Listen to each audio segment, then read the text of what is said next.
बिस्मिल्लाहिर्रहमानिर्रहीम, अस्सलामु अलैकुम, वेलकम टू सुबह सवेरे पाकिस्तान। मैं हूं हमजा, मैं फ़राह और आपको खुशामदीद कहेंगे हम सुबह सवेरे में, जहां पर आज आपको मालूम है हम जब अभी मैं प्रोग्राम शुरू करने वाला था मैं देख रही थी कुछ फैक्ट्स एंड फिगर्स को। ये फैक्ट्स एंड फिगर्स हमें देखने की ज़रूरत नहीं है, हमारे अपने घरों में रोज़ाना हमारे सामने मामलात आ रहे होते हैं और मामलात ये हैं कि जो हमारी खाने की प्लेट है वो कितनी भरी हुई होती है और वो कितनी ज़ाया होती है। अभी कल परसों जब मुझे घर जाने का इत्तेफाक हुआ तो मैंने देखा कि फ्रिज अट्टा पड़ा है, सारी दुनिया की चीज़ें जो हैं उसमें, और फिर आप निकाल के वो फेंक रहे होते हैं और फिर आप लोगों को दे रहे होते हैं और फिर आपको समझ नहीं आ रही थी हो कि आप इसको करें कैसे।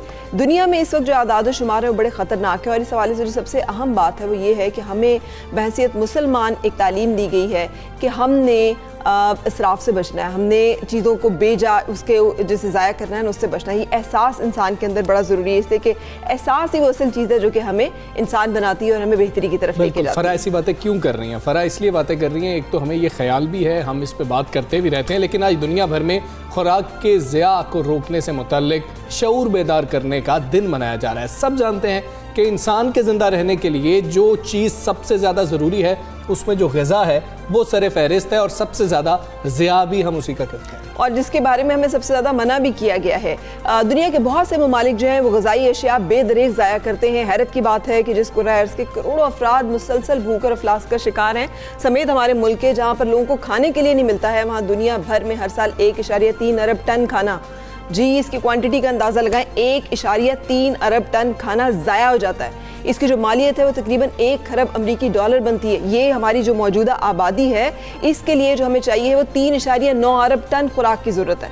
अगर ज़ाया होने वाली जो तमाम ग़िज़ाई अजनास हैं, तमाम चीज़ें हैं, इनको इंसान के इस्तेमाल में लाया जाए तो दुनिया में एक भी शख्स जो है वो भूखा ना मरे। अब ये कोई बच्चा ग़िज़ाई किल्लत का शिकार ना हो, कहीं पर अफलास की वजह से लोगों को खुदकुशियाँ ना करनी पड़े। लेकिन ऐसा नहीं है फ़राह, अक़वाम मुत्तहिदा बिल्कुल इससे मुख्तलिफ बात कर रहे हैं। वो कह रहे हैं कि रोज़ाना तकरीबन 80 करोड़ 50 लाख अफराद भूखे पेट सो जाते हैं। ऐसा नहीं है कि वो थोड़ा बहुत खाया हो, बिल्कुल भूखे पेट 80 करोड़ 50 लाख अफराद सोने पर मजबूर हैं। दुनिया भर में 2 अरब से ज़ायद लोग ऐसे हैं जिन्हें महफूज, ग़िज़ाइयत बख्श और वाफिर खुराक दस्तयाब नहीं है। माहिरीन ने यह भी खदशा ज़ाहिर कर दिया है कि आलमगीर वबा कोरोना के बायस ग़िज़ाई किल्लत के शिकार अफराद की तादाद में 83 लाख से 13 करोड़ तक इजाफा हो सकता है। ये सारी बातें हम इसलिए कर रहे हैं कि आज दुनिया में मनाया जा रहा है खुराक के ज़िया को रोकने का आलमी दिन। इस हवाले से अगर हम बात करें तो जैसे मैंने कहा कि कुछ लोगों में एहसास तो है वो है और वो उसके कोशिश भी करते हैं कि उसके नतीजे में कुछ एफर्ट्स करें, कुछ कोशिशें करें। वो कहते हैं ना कि आँख दा चानन मर जावे ते नीला पीला लाल बराबर।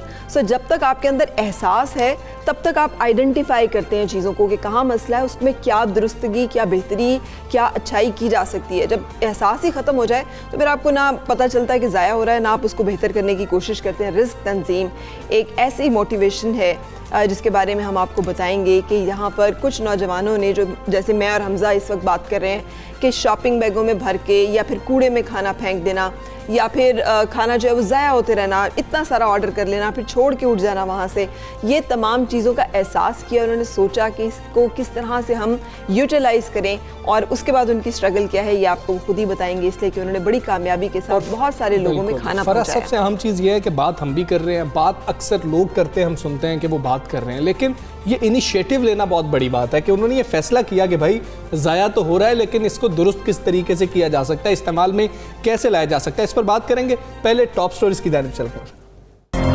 दुनिया भर में हर साल 1.3 अरब टन खाना ज़ाया, जिसकी मालियत तकरीबन 1 खरब अमरीकी डॉलर्स बनती है। दुनिया में रोज़ाना तकरीबन 80 करोड़ 50 लाख अफराद भूखे पेट सोने पर मजबूर।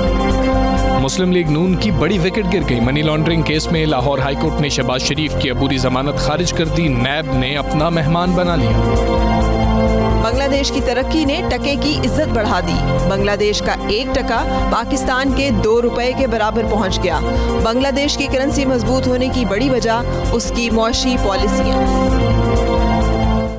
तो जी जनाब, टॉप स्टोरीज आपने जानी है और टॉप स्टोरी हमारी वही है जिसका हम जिक्र कर रहे थे। फरा ने कल बात की थी कि सदर शी जिनपिंग जो हैं, चीनी सदर हैं, उन्होंने बहुत इस हवाले से अहम बात की और हिदायत जारी की थी और फिर कानून भी बना दिया था। क्लीन प्लेट उन्होंने एक कैंपेन जो है वो पूरी रन की है। और आप देखिए चीन जैसा मुल्क जो इंटरनेशनल पावर है, जिनके यहाँ खाने की कमी नहीं है, जो खुद कफील है, अगर वो ये कह रहे हैं कि इस बारे में कानून साजी होनी चाहिए कि आपने अपनी प्लेट में उतना ही डालना है जितना आपने खाना है और उसको ज़ाया होने से रोका जो, इस पर सजाएं भी कुछ जो है वो दी जाएं, तो इसका मतलब है कि कितना अहम मसला है हम जैसे मुल्क, हमारे जैसे मुल्क को, जहाँ पर के कितने लोग हैं जो कि खतरे गुर्बत से नीचे रहते हैं, जिनको खाना नहीं मिलता, उन्हें क्या कुछ करने की ज़रूरत है। हुज़ैफा हमारे साथ हैं, CEO हैं रिस्क के। से पहले तो थैंक यू वेरी मच।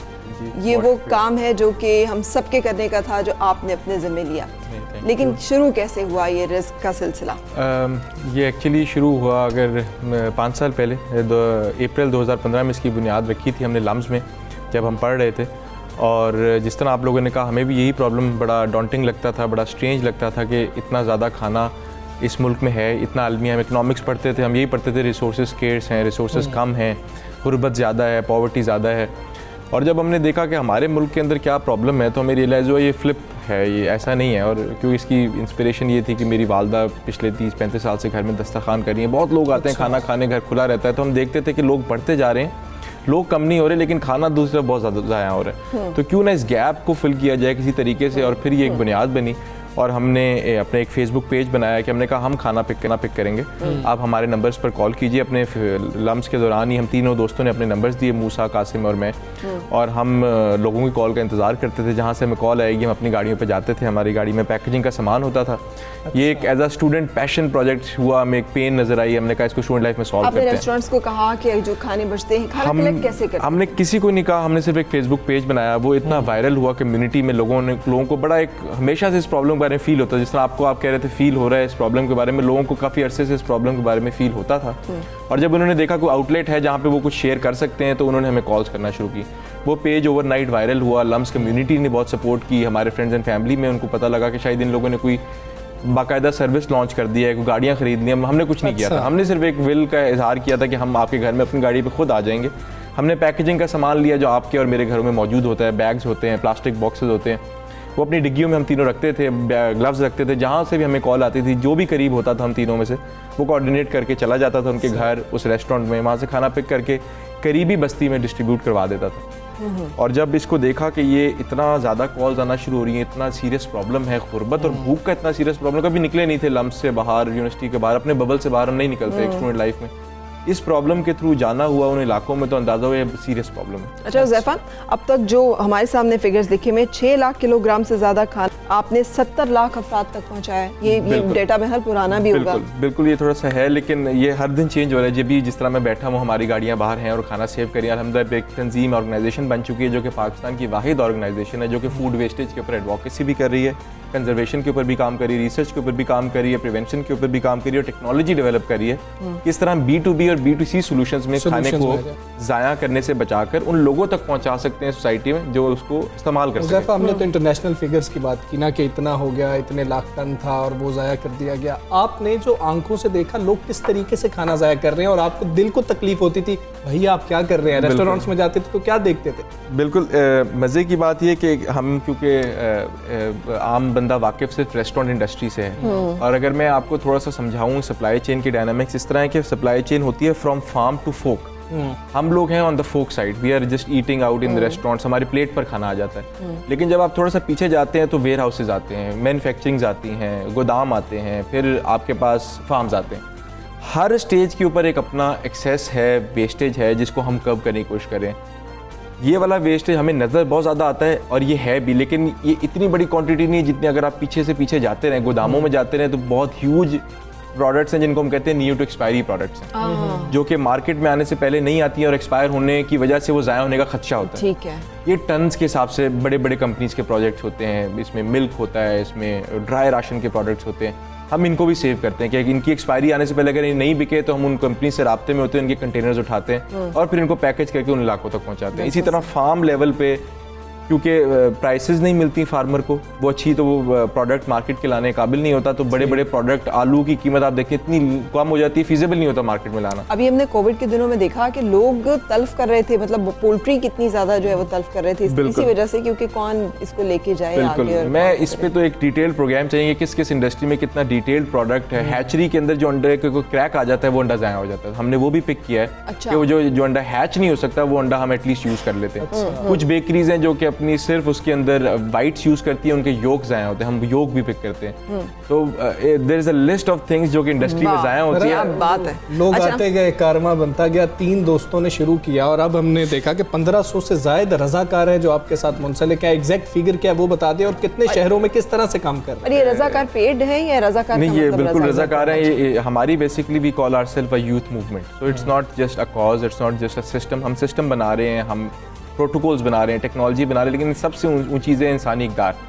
जब तक एज अ यूथ मूवमेंट वो नहीं चलेगी और इंसान कंपैशनेट नहीं होगा, इंसान इसकी जिम्मेदारी नहीं लेगा, ना वो टेक्नोलॉजी यूज़ करेगा, ना वो सिस्टम यूज़ करेगा। तो ज़ैफ़ा खुद क्या कमाते खाते हो फिर, मतलब लोगों को तो खाना आप खिला रहे हैं? बिल्कुल नहीं, हमने अपनी ज़िंदगी का कुछ ऐसे बनाया कि हमने इसके इर्द गिर्द ही अपने प्रोजेक्ट्स और अपनी चीज़ें, इसके इर्द गिर्द ही अपनी एक्सपर्टीज़ डेवलप किया। तो हम तीनों दोस्त भी इसके इर्द गिर्द ही प्रोजेक्ट्स, कंसल्टेंसी के, डेवलपमेंट के, टेक्नोलॉजी के बना रहे हैं, जो हम भी इसके साथ ही काम करते हैं। और ये एक इदारा है जो कि एक नॉन प्रॉफिट इदारा है, जो कि इसके लिए हम पहली टेक्नोलॉजी इसके लिए बना रहे हैं ताकि हम इसको फ्लरिश कर सकें, इसको ग्रो कर सकें। हमारी प्रायोरिटी पे ही है। ज़ैफ़ा का मैसेज ले लेते हैं आखिर में, कि ज़ैफ़ा आप मैसेज क्या देंगे लोग?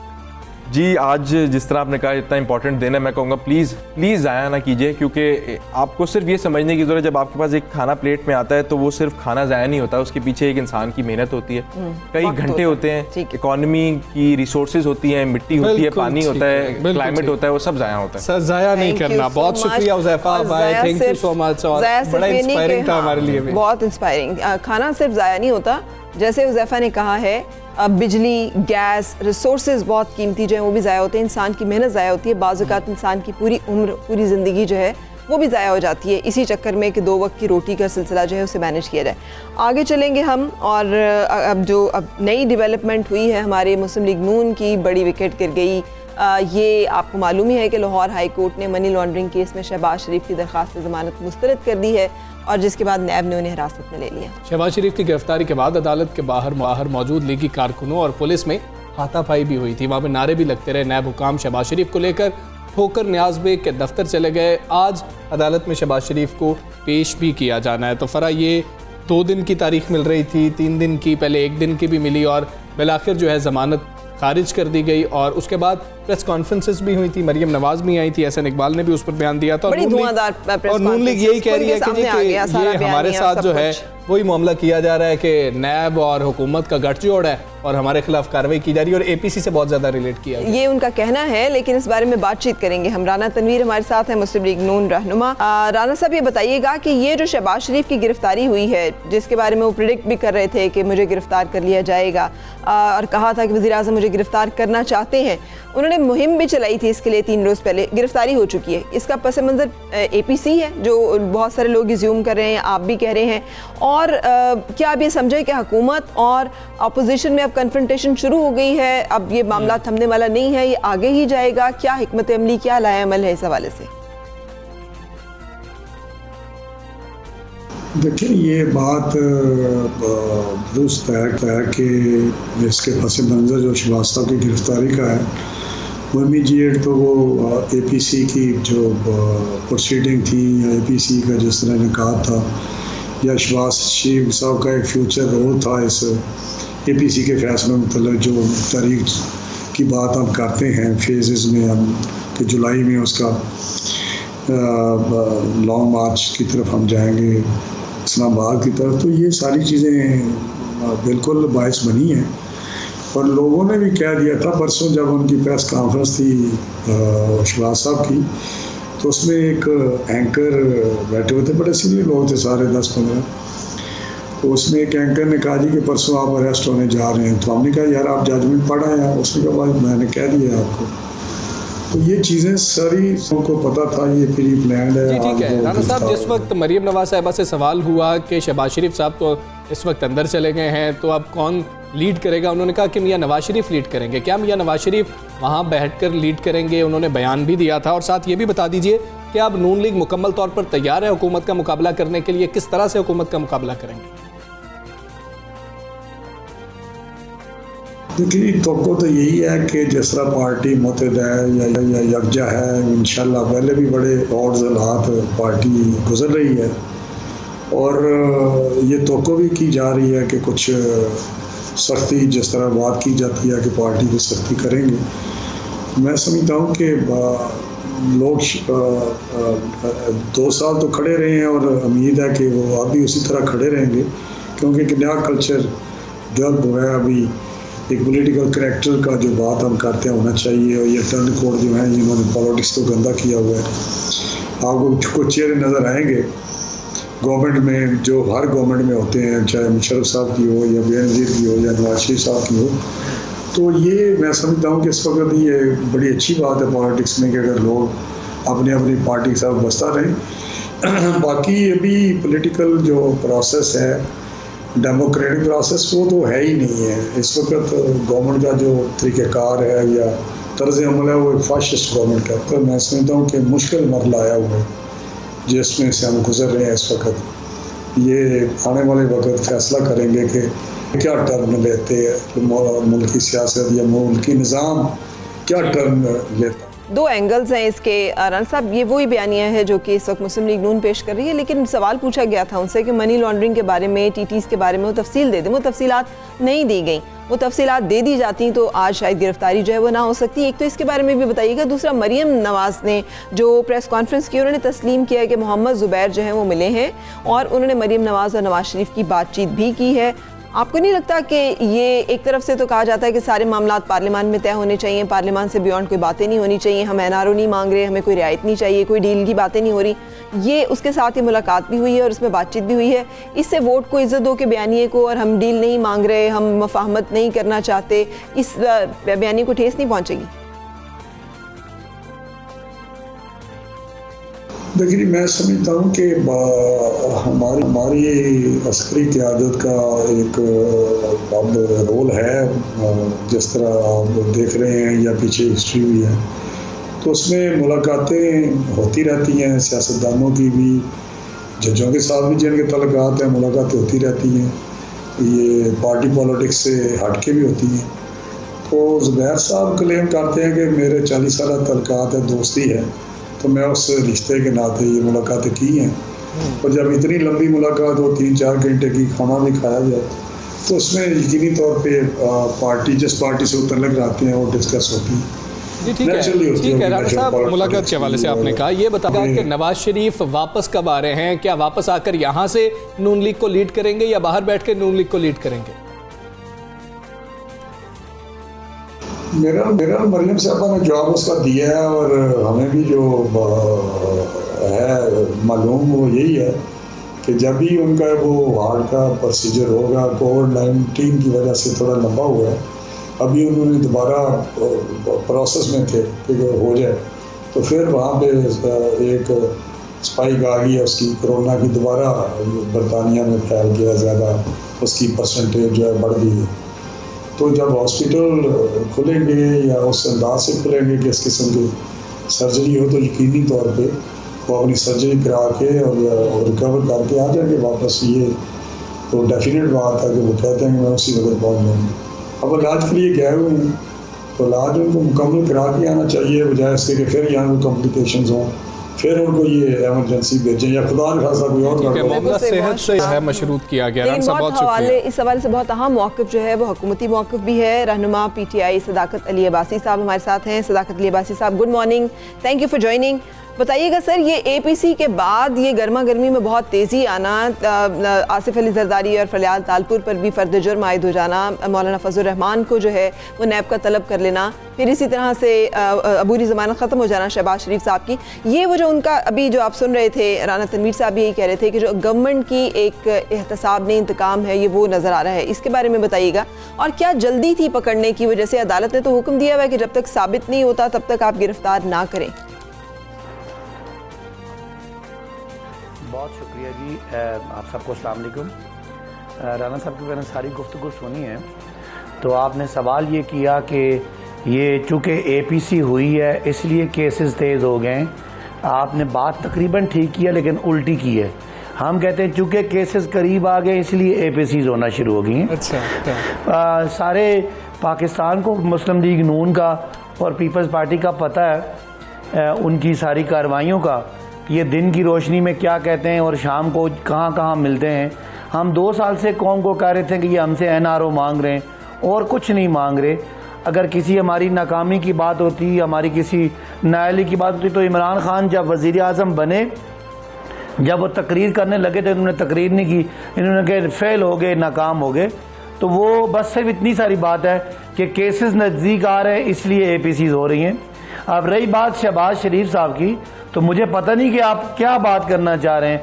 शहबाज शरीफ साहब ने हाई कोर्ट से अपील बेल बिफोर अरेस्ट की हुई थी और ज़मानत का अबूरी ज़मानत की हुई थी।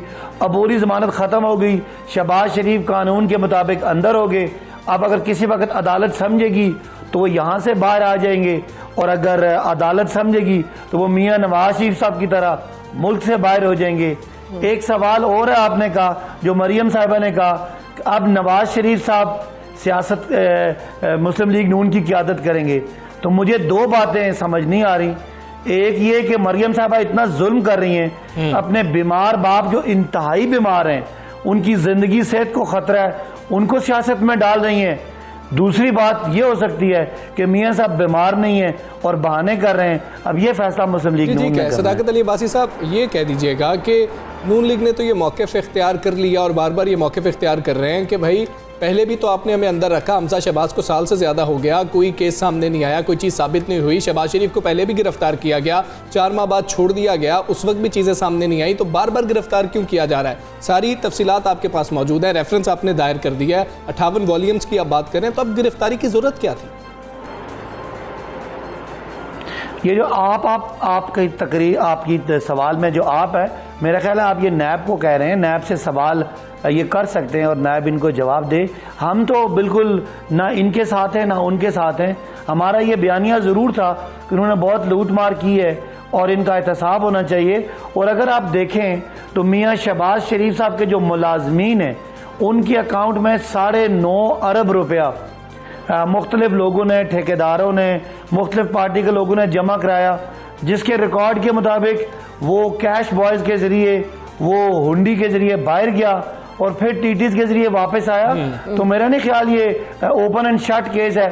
एक बंदा जो मंजूर पापड़ वाला जो यहाँ पापड़ बेचता है, उसके अकाउंट में करोड़ों रुपए आ जाएं, वो मुल्क से बाहर भी ना गया हो और शहबाज शरीफ साहब उसके बेनिफिशरी हो, तो मेरा नहीं ख्याल कि कौम को आंखों में कोई मट्टी डालने की जरूरत है, कोई आंख में धूल डालने की जरूरत है। सबको पता है। अच्छा सदाकत अली अब्बासी साहब, बहुत सारे लोग ये कह रहे हैं कि इन कार्रवाइयों से अपोजिशन की जो एक तहरीक है उसमें और ज़्यादा तेज़ी आएगी। तो इस बारे में आप नहीं समझते कि ये जलती पे तेल का काम करेंगी, ये सारी गिरफ्तारियाँ या ये सारी मतलब है फ़र्द जुर्म आयद होना? ये तो वो पहले ही कह रहे हैं कि हम ये अब APC कर रहे हैं तो हमें पकड़ा जाएगा, हुकूमत जो है करेगी ये सब कुछ। देखिए, पहले अगर नैब के केसेस हैं और वो इंक्वायरी स्टेजेस पे थे तो उसके बाद उनकी गिरफ्तारियां होंगी, फ़र्द जुर्म लगेगा तो केस चलेगा, ज़मानतें होंगी, ज़मानतें खारिज होंगी। एक तो बात ये है, आपने ये बात बिल्कुल सही कही कि अपोजिशन की तहरीक इसमें ज़ोर पकड़ेगी। ज़ाहिर है अपोजिशन को नज़र आ रहा है कि बचने का एक ही तरीका है कि शोर शराबा करें, लेकिन एक इसमें हुकूमत है, एक इसमें नैब है, एक अदालत है, एक अपोजिशन है और एक अवाम है। मुझे ये बता दें, अदालतें और नैब चोरों को पकड़ रहे हैं, अवाम का क्या इसमें नुकसान है? ये तो अवाम के फायदे की बात है। अवाम ऐसी तहरीक में क्यों निकलेगी?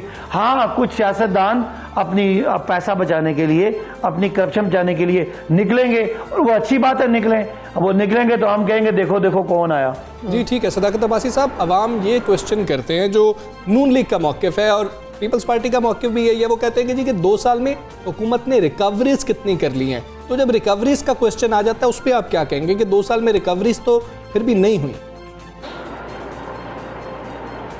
देखें, रिकवरी आपको पता है केस है, आपके प्रोसीजर हैं लॉ के, बहुत सारे इंसानी हकूक़ हैं जो मुल्ज़मों को बहुत सारा प्रोटेक्शन देते हैं। जैसे नवाज शरीफ साहब से हम क्या रिकवरी करें, वो हमारी अदालतों से ज़मानत लेके मुल्क से बाहर फिर रहे हैं। तो जो हमारा प्रोसेसेस ऑफ लॉ हैं जो हमारे ये लीगल जुडिशल सिस्टम में जो कुछ बेनिफिट्स ऑफ डाउट्स हैं उनका फ़ायदा होता है, पैसे रिकवर भी होंगे। और नैब कहता है कि उन्होंने 250 अरब रुपया बल्कि 450 अरब रुपया रिकवर किया है, वो इसी प्रोसेस के जरिए हुआ है। लेकिन बदकिस्मती मुल्क की ये है कि ये तगड़े मुल्ज़म होते हैं, ये बड़े बड़े वकील कर लेते हैं, ये बहुत सारे बेनिफिट्स देते हैं, लिहाजा रिकवरी मुश्किल है। मैं समझता हूँ सवाल तो अगर लोगों का रिकवरी जायज़ नहीं है होगी तो फिर और इस इसका सारी जवाब ड्राइव भी का क्या फ़ायदा हासिल होगा? क्या चीज़ है जो हासिल की जा रही है? क्योंकि इसकी वजह से मुल्क में सियासी दर्जा हरारत बहुत बुलंद रहता है। आपने अभी गिलगित बल्तिस्तान के ऊपर भी मुफाहमत और मुसालत करनी है, उसके ऊपर बहुत सारे इशूज़ के ऊपर गवर्नमेंट और हुकूमत का एक दूसरे के अपोजिशन और हुकूमत का एक दूसरे के साथ चलना बहुत ज़रूरी है। इस बारे में बताइएगा फिर कि मुसलसल ये जो एक दूसरे के साथ एट वॉर रहना है ये मुल्क के मफाद में है। और दूसरी बात आपने खुद ये भी कही कि नवाज शरीफ तो अदालत तो कह रही है कि नवाज शरीफ को वापस आना हुकूमत की जिम्मेदारी है, तो आप इसको कैसे डील करेंगे इस मामले को? जी फरा, आपने ये कहा कि अगर रिकवरी नहीं होगी तो उसका क्या फ़ायदा है। सवाल बड़ा जेन्युइन है। ये सारी ड्राइव का मकसद ये होना चाहिए कि पाकिस्तानी आवाम का लूटा हुआ पैसा उनको वापस हो, उनकी सेहत, तालीम, रास्तों में, पानी में लगे। लेकिन अगर बिलफर्ज ये चीज़ मुश्किल है तो अगर हम बिल्कुल लोगों को खुला छोड़ देंगे तो आज ब्यूरोक्रेट्स को, आज मुझे, मेरे वजीरों को करप्शन करने से कौन रोकेगा? लिहाजा एक है प्रोसेस कि कम से कम फेयर फैक्टर तो है कि मुझे पता है आज मैंने करप्शन की तो कल मेरा हिसाब नवाज शरीफ साहब की तरह, शहबाज शरीफ साहब की तरह या जरदारी साहब की तरह होना है। एक कम से कम कल क्यों होना है? आज क्यों नहीं हो सकता? आज हमने करप्शन को रोकने के लिए अब्बासी साहब आज क्यों नहीं हो सकता? अगर बात होती है अद्वियात के स्कैंडल की तो क्यों नहीं उसके ऊपर अकाउंटेबिलिटी हो सकती है? आमिर कियानी साहब को सिर्फ बरतरफ कर देना काफ़ी है। वहाँ से पैसे जो है ये जो मुसलसल पैसे मुख्तलिफ माफियाज और मुख्तलिफ तरफ से करप्शन की वजह से निकल रहे हैं, इनको भी तो रोका जा सकता है ना। ये भी तो एक हुकूमत का टारगेट हो सकता है। देखें, अगर आमिर कियानी साहब पे इल्ज़ाम लगा है तो हुकूमत ने उनको मिनिस्ट्री से अलग कर दिया। अब ये काम नैब का है, इंडिपेंडेंट इदारों का है, उनकी इंक्वायरी का है, उनकी इन्वेस्टिगेशन का है। वो ये मालूमात हुकूमत से शेयर नहीं करते किसको कब पकड़े जाना है। अगर हुकूमती इदारे लोग बचते होते तो कभी सब्तैन खान को वजारत से हट के नैब की जेल में जाना पड़ता, कभी अलीम खान को जेल ना जाना पड़ता, कभी इतने बड़े बड़े केसेस ना होते। तो ये आपको समझना है कि ये प्रोसेस नैब के पास है, नैब के पास पीपल्स पार्टी और नून लीग ने और मुशर्रफ ने दिया है। हमने कुछ नहीं किया, हम उस कानून को हमने तब्दील किया है। फॉरेन फंडिंग केस भी आपका जो है वो अभी तक ज़ेरे इल्तवा है ना, आप उसके बारे में कुछ बात कर रहे हैं। मालम जब्बा केस है जिसके बारे में बात की जाती है, BRT का एक बहुत बड़ा मामला है, बिलियन ट्री सुनामी जिसके बारे में बहुत सारी ये मामला है जो नैब में लेकिन खामोशी है। तो फिर इन मामला पे ये भी तो मुसलसल लोग एलिगेट, अपोजिशन भी एलिश तो यही कर रही है ना कि यहाँ पे भी करप्शन है। इस करप्शन के ऊपर क्यों आंखें बंद और बाकी करप्शन जो हैं उनके ऊपर क्यों बात की जा रही है? देखिए फरा, दुनिया की तारीख उठा के देख लें कि जिस आदमी पे या जिस पार्टी पे या जिस हुकूमत पे इल्ज़ाम लगता है वो ज़ाहिर खुद तो नहीं जाके अपने आप को जेल में बंद कर देती। तो ये नैब का इदारा हुकूमत के अंडर नहीं है। हम तो फॉरेन फंडिंग केस में उसको डिफेंड करने वाले हैं। हम समझते हैं हमने सारा कुछ जायज़ किया है, कुछ लोग समझते हैं हमने गलत किया है। तो हम कैसे खुद ब खुद अपने आप को मुल्ज़म ठहरा दें? अदालत है, वहाँ पे इलेक्शन कमीशन है, हमारे खिलाफ जो लोग शिकायत की हुई है ये उनका काम है। हमारा तो काम है हमने लम्हा बलमा ये साबित करना है अभी गिरफ्तारी और अदालत के ये तो मुझे नहीं लगता कि हम पे क्या इल्जाम लगता है। आप कहते हैं कि कोई हम पे इल्जाम लगे और हम अपने बंदों को उठा के जेल में डाल दें। ठीक है सर, लेकिन ये कैसे होता है? इदारों का काम है, जिसको उठाना है उठा लें। ये कैसे होता है कि अभी फैसला अदालत से नहीं आया होता लेकिन शेख रशीद उसका ऐलान कर रहे होते हैं, शहजाद अकबर जो है प्रेस कॉन्फ्रेंस कर रहे होते हैं, मुख्तलिफ लोग जो है वो कह रहे होते हैं कि बस अब झाड़ू फिरने वाला है, अब दिसंबर तक सफाया हो जाएगा। अब ये मतलब ये कैसे होता है? अगर ये हुकूमत को क्या पहले से कोई मतलब अंदाज़ा हो जाता है सूरत हाल का? ये फैसले आने से पहले फैसले क्यों सादर होना शुरू हो जाते हैं? देखिए, फैसले आने से पहले अदालत की तो इन्फॉर्मेशन लीक नहीं होती, लेकिन जो इदारे हैं नैब है उसमें पाकिस्तानी लोग ही काम कर रहे हैं। कोई लोग आप साफियों के जानने वाले होते हैं, कई मेरे रिश्तेदार हैं, कई शेख रशीद साहब के रिश्तेदार हैं। तो मालूमात निकाल लेने से उस केस के फैक्ट्स पे तो कोई फ़र्क नहीं पड़ता। अगर एक बंदे के खिलाफ केस आ रहा है और मेरा कोई रिश्तेदार वहाँ लगा हुआ मुझे वो बता देता है तो वो तो उसकी अपनी सैंक्टिटी है, लेकिन उसके मुझे बताने से ना केस सख्त होता है ना नर्म होता है। ये तो केसेस वो हैं जो डॉक्यूमेंट की बुनियाद पे नहीं पड़ता। सदाकत अली अब्बासी साहब हमारे साथ मौजूद थे। अच्छा, वैसे इससे ये होगा कि हमें अब अंदाज़ा हो जाएगा कि किस मुशीर के ज़्यादा रिश्तेदार किस इदारे में है। क्योंकि अगर रिश्तेदारों के Sources होने कहते से हैं, रिश्तेदार नहीं कहते कि सोर्सेज ज़्यादा किधर। मुझे रिश्तेदार ज़्यादा अच्छा लगा है ना लफ्ज़, इट्स अ वेरी जैसे कहना चाहिए गुड वर्ड कि किसके रिश्तेदार कहाँ ज़्यादा हैं, जिसकी वजह से वो कहाँ से इन्फॉर्मेशन ज़्यादा उसे आ रही है और वो कौन सी इन्फॉर्मेशन ज़्यादा शेयर कर रहा है लोगों के खैर साथ। एक ब्रेक की तरफ चलते हैं, दीगर मामलों पर बात करेंगे। Stay with us.